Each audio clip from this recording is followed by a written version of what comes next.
Almitra, your landmark 1996 public interest litigation in the Supreme Court against the open dumping of municipal solid waste was instrumental in the drafting of the Municipal Solid Waste Management Rules 2000, effectively updated in 2016. And your journey has been a long and persistent one. We heard about that in the last session. And we also heard about your 30 cities in 30 days tour on road across India in 1994.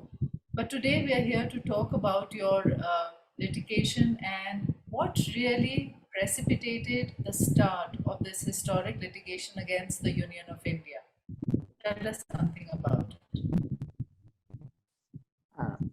Well, I also have an interest in archaeology, especially like Stone Age artifacts and things. So I ended up being an INTAC convener for 3 years for Bangalore. And I went to Uti to attend an INTAC workshop on fragile ecosystems. So the meeting began with a definition of what is a fragile ecosystem, nature impacted by human activity. And they started talking about Arctic, Antarctica, Sahara, and so on. And in the first 10 minutes, I said, wait a minute, the biggest impact of humans on nature is in the periphery of every city. All their surroundings are getting dumped with trash and, packs of stray dogs and pollution and fields becoming infertile. And those are the real fragile ecosystems around every city. So then in the tea break, I spoke to one Nargis Irani and Katy Rustom. I think Nargis wasn't there, only Katy Rustom was there. They are two activists who had a 10-year-long battle to save Dahanu and from the SO2 pollution of a thermal power plant, which did not put a flue gas desulfurization, which was a condition of startup. So for 10 years, that company fought and resisted spending on what they had agreed to do, the flue gas desulfurization. And Nargis and Katy succeeded in getting the first eco-sensitive zone of the country declared in Dahanu. All the chiku and fruit orchards, sapota orchards. So Katy said, you've been on this 30-day trip. You've been on a second one the following year. You've exhausted all remedies. You can be seen to have exhausted all remedies. I think you should go to the Supreme Court for relief, as we did. But then she warned me, you be prepared for your marriage to be on the rocks, be prepared to have depression, maybe a nervous breakdown, which happened to Nargis. So I said, well, forewarned is forearmed, and I'll go in and I'll decide not to be depressed or have a breakdown or lose my marriage.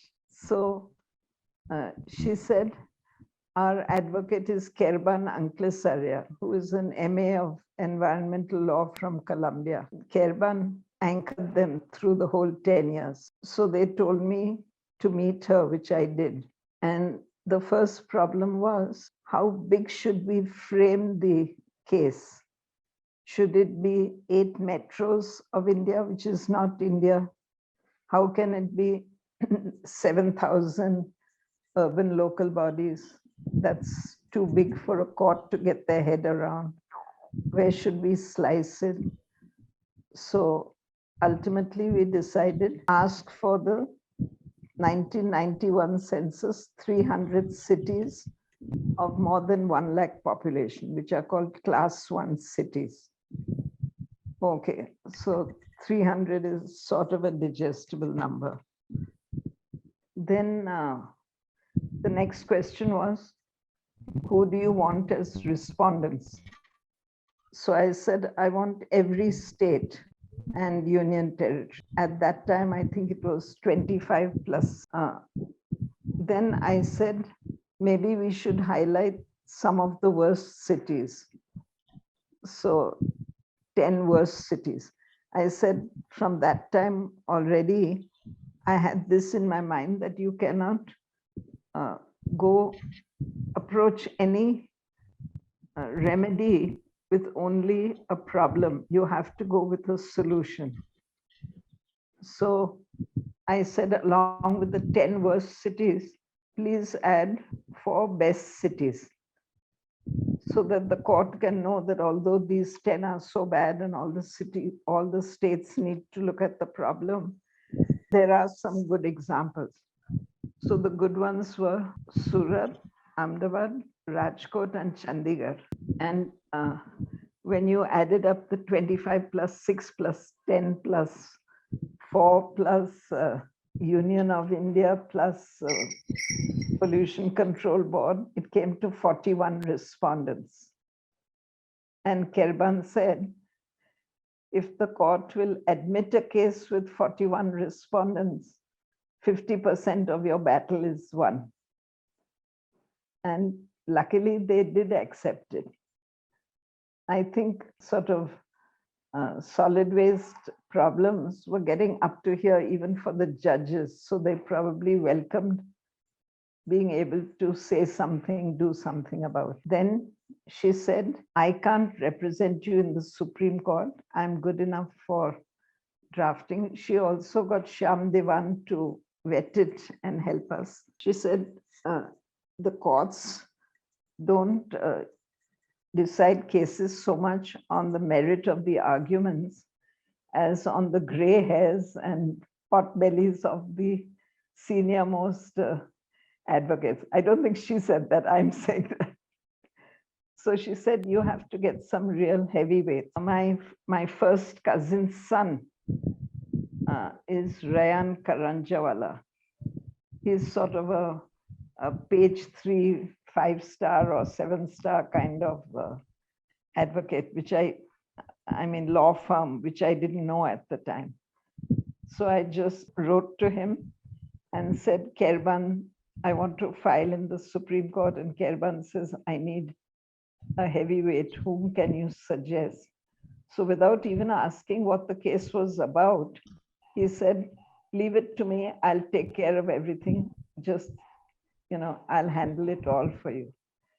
And God bless him, for 20 years, totally pro bono, not even taking money for Xeroxing like 2-inch thick responses to 41 respondents 54 times over the years, never took a pie from me. So my legal expense was just flying to Delhi. And it was not possible to go by train, because although they will give you a date and say, now you're coming up on the 5th of September or something, you will not know that till 2 days beforehand. So you come on the advance list, but there's no guarantee your case will be heard till you come on the final list. The court also has a system. I was on a miscellaneous day. Mondays and Fridays in those days were miscellaneous days. I think now Chief Justice Lalit is going to change that. On miscellaneous days, they would have, believe it or not, 60 cases each day for the judges to apply their mind to. And remember, they can't, turn pages and refer during the 5 minutes that each of those 60 cases get. So they have to have it all in their head. It's an incredible job they do. But it's also a ridiculous overload. So I was mostly posted on a Monday. And I would not know till 7 p.m. on a Saturday when the final list came out, should I fly on Sunday or not? And another thing I learned that the advocate firm, Karanjwala and Company, they ran my whole case. They did all the back-end hard work, but they suggested counsels who were also always pro bono for me because of Ryan. And those people would give you 10 minutes the evening before so that it was fresh in their mind to handle the 10 minutes you would get the following morning. I went there, prepared to give a 1 or 2 hour lecture to the council about solid waste and doorstep collection and wet and dry and composting and recycling and all of that. And I learned very quickly he was not going to be able to ingest or regurgitate that to the court in 10 minutes the next day. The one thing I learned, the one art, is the art of précis writing, an abstract. Put all your thoughts into a 10-minute paragraph. So what I went to the court was, please make the states give their cities space for waste management. That was the sentence that the council took and then put to the court. For the first many hearings, I got a special pink pass and was allowed to stand next to the counsel and prompt him, which he welcomed because obviously he didn't know a thing about waste. Nobody did at the time. There wasn't anything to know even, except that it was a problem. And halfway through the hearings then, I only got a white pass to sit in the visitors' benches, which is at the far end of the room behind a barricade. And you can hardly hear what they're saying because they are addressing someone one table distance away from them. So they're not amplified for the listening audience to hear. Let me rewind to the first 2 or 3 learnings. Okay, the court issues notice to all the 41 respondents saying reply to her complaint. So that meant my case was admitted. Kerban was jubilant that we're in and we're 50% there. Then whatever my counsel asked, the court said, or that's the system, that the petitioner has to give a copy of that request to all the 41 respondents. And the court said, reply, give your reply to this. After they give their reply, I have a chance to give a rejoinder. What do I think about their reply? Right away, when I realized that if the court says something, they have to reply, the second or the third time, I framed it as 6 questions. Please ask the respondents, do they have a space for waste management? How far is it from the city? Is it fenced? How many years will it last? What methods are they doing for pollution control? And so on. So when these 6 questions, when I could have asked 10 questions, but 10 minutes isn't long enough for that. So the 6 questions went out and all the states responded, Meerut being the first, saying, we throw 1/3 in the open drains, we throw 1/3 in the river, and 1/3 goes to some land outside the city. And I was kind of horrified that they went on record to say what mismanagement they were doing. They were honest about it. Honest. And they didn't see it as mismanagement because nobody told them what management is. So it was really revealing that this was the snapshot of waste management at the beginning. So that was my learning. And if you want to know what was encouraging, I thought I'd walk in, I'd ask for the states to give these sites, and I'd walk out and say thank you, and the matter would end. It actually took 20 years till the finish, but that's a different story. So it was like a jugalbandi. The court almost read the mind of the counsel, what he was going to ask, and the counsel almost read the mind of the judge, what he will want to know. So my counsel said, this is a highly technical matter. I know the court will ask for an expert committee, but we should have names ready. So I went there prepared with 4 names of good people whom we had met on our 30-day Clean India campaign and subsequently. So my choice for chairman was S.R. Rao, who transformed Surat. But a year senior to him in the IAS was Calcutta's Asim Burman.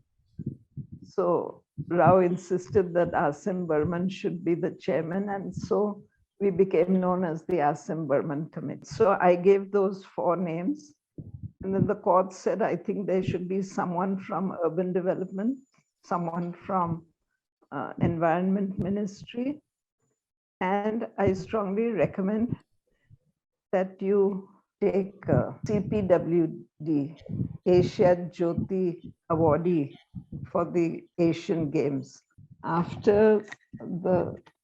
So when the court said, I think we need an expert committee, my counsel said, yes, my lord, and we have some names ready for you. So we gave our 4 names, and then the court said, add someone from Ministry of Environment, add someone from Environment, and you should take S.K. Chawla, who's the chief engineer of the CPWD, an Asia Jyoti thing. And I was kind of rolling my eyes and thinking, what will I do with a civil engineer? But as it turned out, he was an extremely wise and useful man. And I would say that ultimately the work of the committee was basically S.R. Rao and S.K. Chawla and myself leading the, and then I was. But how many years into the litigation? So there was right in the beginning in March 98. That is 4 years into the litigation. No, or 5, December 3 years. December 96, and this was March 98 that they asked for it. So really it was fairly early on in the whole thing. I thought I would be backseat driving all these people, but to my pleasure and surprise, the government advocate, my adversary, if you want, he said, petitioner seems to be very knowledgeable. Why don't you include her in the committee? So I was overjoyed, and that's how I didn't have to backseat drive. I was right in there with everyone else. Then the next thing the court said, okay, come back tomorrow with terms of reference of the committee. This was an absolute googly for me because I hadn't expected it. So I called Kerban, she was unreachable. There was someone else that was unreachable. You know, Ryan didn't know the subject, so he couldn't be of help. I spent 10 minutes weeping on the Supreme Court lawn saying, what do I do? And then I sat and wrote out some terms of reference, whatever came to my mind. And as it turned out, and the reason that the case was so long was that you can't, you know, right off the bat, think of every single thing that you may want to ask.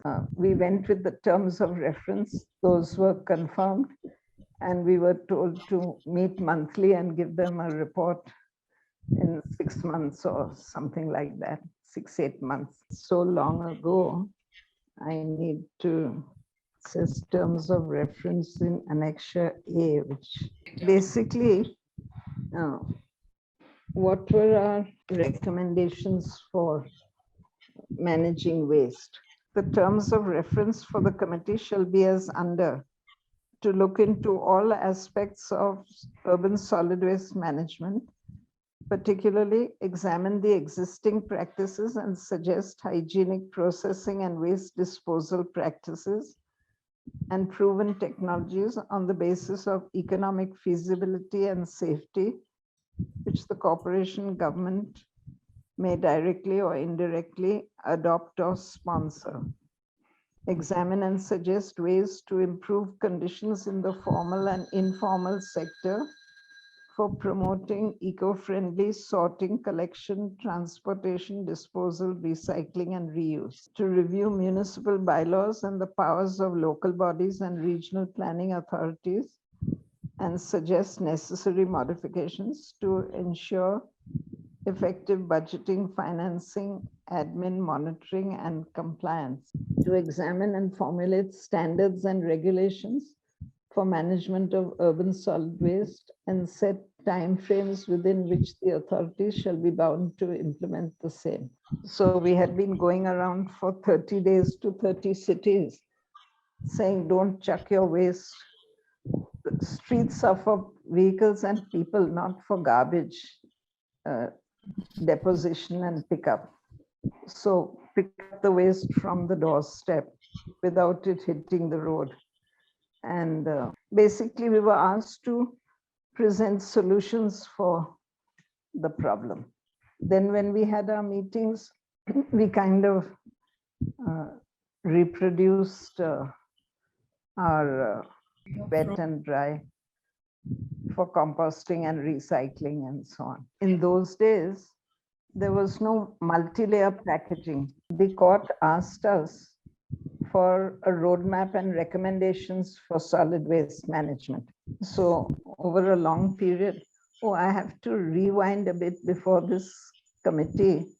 The Pollution Control Board actually dared to tell the court, we are not respondents because solid waste does not come under the Air Act or the Water Act, which is all that we manage. So then I had to say, but what about the Environment Protection Act?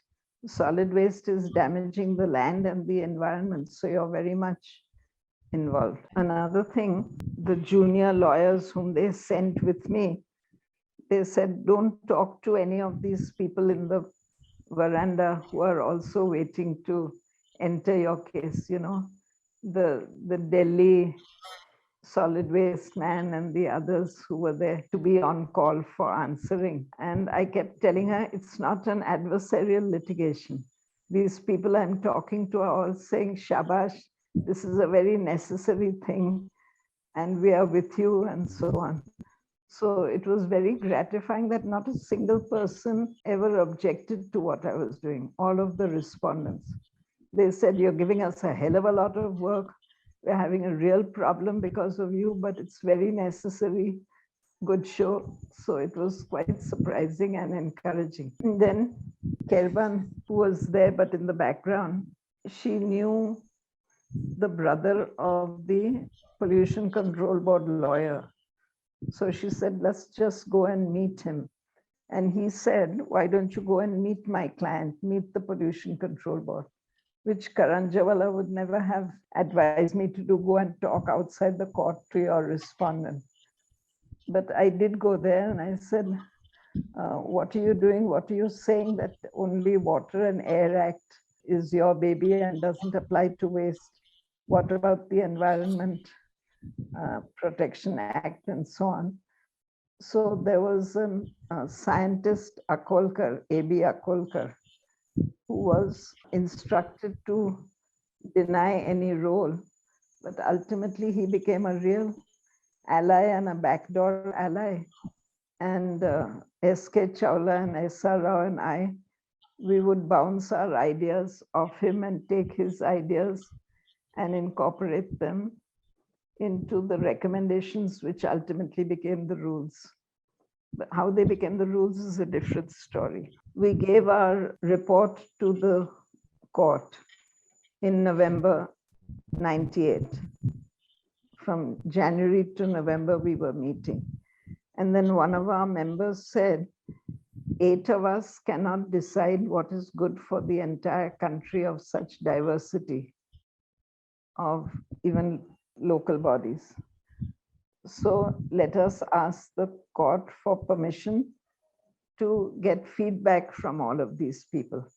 So the court gave us that, and we held meetings in Calcutta, Madras, Bombay, and Delhi, 75 municipal commissioners each of the 300 cities who were the class 1 cities.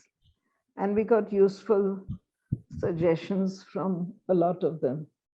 Some were totally surprising, like someone saying, what do I do with the elephant dung from 550 elephants in the Palghat temple? Things like that. But that was a one-off case. So then the following March, we gave our recommendation, the final report. And I don't know if you can see it. This is what we presented to the court. Okay. Is this available online? I think it should be in my website, almitrapatel.com. It's report of the Committee for Solid Waste Management in Class 1 cities in India, extension of the link. And what pleased me the most was that I think this is the only legislation that I know of which has had such broad-based consultation of the stakeholders. Because normally the court will just throw out something and then there's uproar by activists and politicians and everybody in the papers all the time because they're keeping everything under wraps. Whereas here we went out to them, said, this is what we're planning and are you comfortable with it? Will you be able to manage? What are your difficulties? And they gave a lot of recommendations, which later became controversial, about staff management and the practical difficulties on the ground and so on. I take great pride in the fact that we had such broad-based consultation of each and every one who cared to come and give their comments. So then in November 99, in March 99, when we gave the final report, the court said, okay, government, what are you going to do about this? I think you should make some rules for it. So the government, this was the Ministry of Environment which had to do it. So they dragged their feet and finally came out with draft rules. And the draft rules give 60 days time, or was it 90, for the public to respond. And so about 3 weeks before the next hearing, I phoned up various cities and I said, have you received the draft and have you prepared your comments and objections and how is it? And I myself hadn't got a copy. I had to go to the court and say that they are, and this is very common, all the rules which are up for public comment, they will print 300 or 1,000 or whatever copies. They won't send them out. They will do it in the last possible week so that there is absolutely no time for the public to read, apply their mind, respond, get their responses reaching in time or anything. So they go by the fig leaf literal, law that they printed it, but they don't give it These out. were also the days of before the internet, maybe, and maybe because it was 98. I think that was well before the internet, perhaps. But even now we do, of course, we do see that very often draft rules or any sort of recommendations come into the public domain only much too late, very late at the last minute. So then there was like 60 days for comments to come in. So when I went to the court and I said, I've asked half a dozen of my respondents, none of them have received the drafts. So can you please extend the time for hearing objections to the rules? So the court said the EP Act is very clear that rules made under the EP Act shall be put in the public domain and given 60 days time. So we can't change that act, but we do recommend that the Ministry of Environment shall immediately send it out and shall consider comments that come in even after the expiry of the 60 days. That's what they did. The rule, the EP Act also says you make a draft, you put it out, you give 60 days time for comment, and the final rules must come within 1 year of the draft. You won't believe it. The night before the 365 days were to end, the departments of urban law, finance, environment, and others were all told, come for this meeting to finalize the solid waste rules and be prepared to sit till midnight if necessary, because deadline ends at midnight. So whoosh, whoosh, whoosh, in haste, this was done. They had the whole year to do it. And when I, after the 60 days, when I went to the Environment Ministry and said, I would like to see what feedback you have received from various people, what objections and so on, so I can help you and guide you and so on. They absolutely refused to give me access to those papers. I don't think there was something like RTI at that time, I can't remember. And if there was, I probably wouldn't have used such a big stick. But they just said, no, we don't have it and we can't give it. It was very transparent from our expert committee and super transparent. And it was totally, totally opaque from the Environment Ministry end. So when the 2000 rules came out, what we wanted that the public should be asked to keep their waste indoors until collected at the doorstep, to prevent it on the road, to give wet and dry separate and so on. The 2000 rules, if you see, municipalities may endeavor to educate their citizens on the need to blah, blah, blah. That's really wishy-washy. Their argument was later, I mean, in discussions, that it's too early for all the public of India to know what to do, what is wet, what is dry. Basically, it was too early for all the babus of India understand the situation. Fast forwarding to 2016, the amendment or the amended rules which came out, solid waste management rules 2016, which replaced the 2000 rules, they were beautifully detailed. It's got a section for duties of citizens, A to P, great detail. A section 15, duties of municipalities, again, A to P or something, long list of what they need to do. So the whole roadmap is there. If someone wants to follow it and simply uses those 2016 rules, they can certainly get the situation right. There's no excuse for not knowing what. Since the judgment has been passed, there's been an even longer period has passed. And do you think the impact and the action on the ground is in keeping with quality of the rules and the judgment? What has changed is that over these 20 years, from 96 to 2016, many state governments did give land to their cities for composting. But again, the cities missed the spirit of it. So they immediately stopped dumping waste on the highway road shoulders, which is what we were seeing as we drove around. Nowadays, you don't see that anymore, I think, hardly. But they immediately went and started dumping and creating mountains on the land which they had been given. No thought of composting. So their first thought was, let us build a wall, let us build a security cabin, let us issue tenders for a way bridge.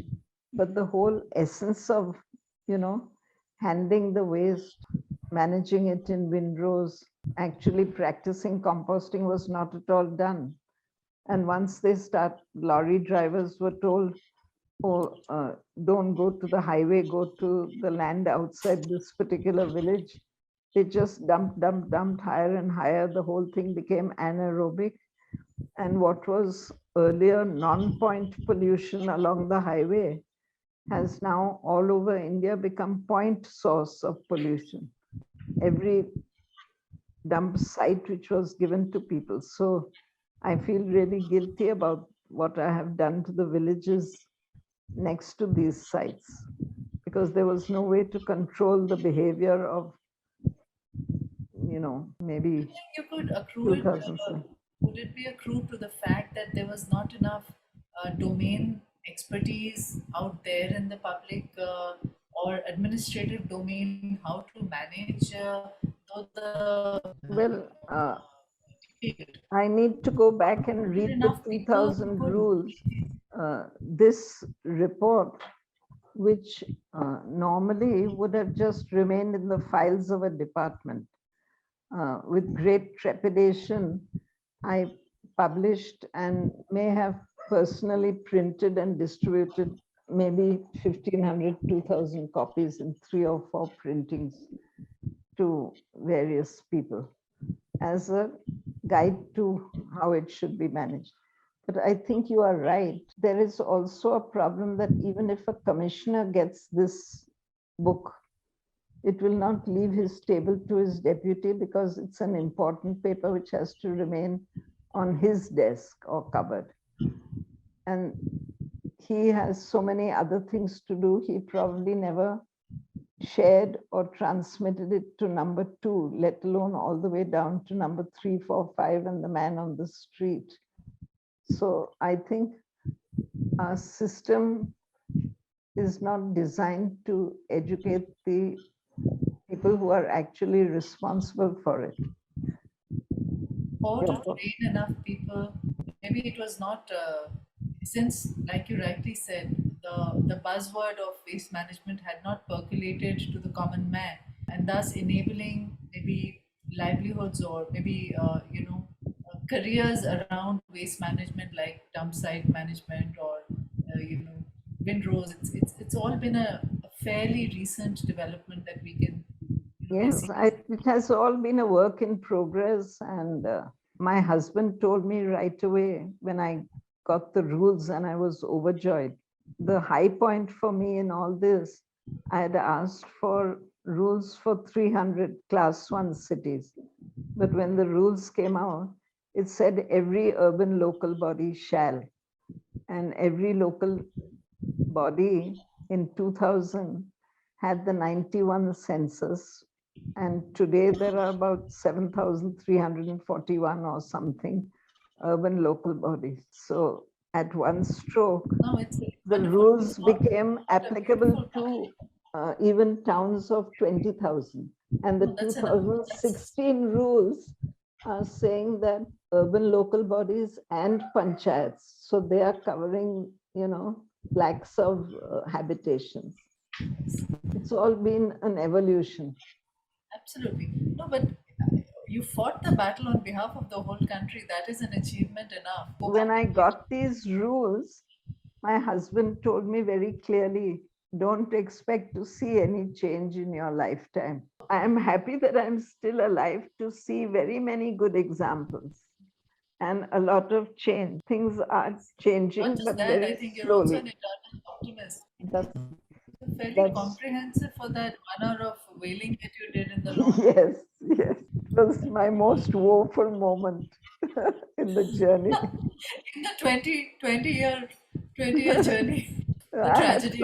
I had some other bad ones, but we'll come to those later. So, what was the most triumphant moment now that we're talking about the most woeful one? Triumphant moment was, in short? As I said, that the rules cover not 300, but Yes, mentioned. 7,000 cities, all urban local bodies. Yes.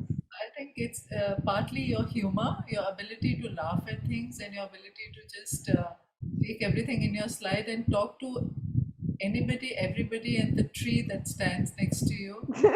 I've been able Yes, to the that you tree is my best listener. the tree and the frog croaking under it, I guess. So, well, I think that's what's won you friends and no foes, and so many people who have allied and rallied with you along this journey. Thank you Yeah. so much. Thank you so much for sharing bits and pieces of this wonderful lifetime of achievements that you've had. And we come back to you soon again for the next session. Okay.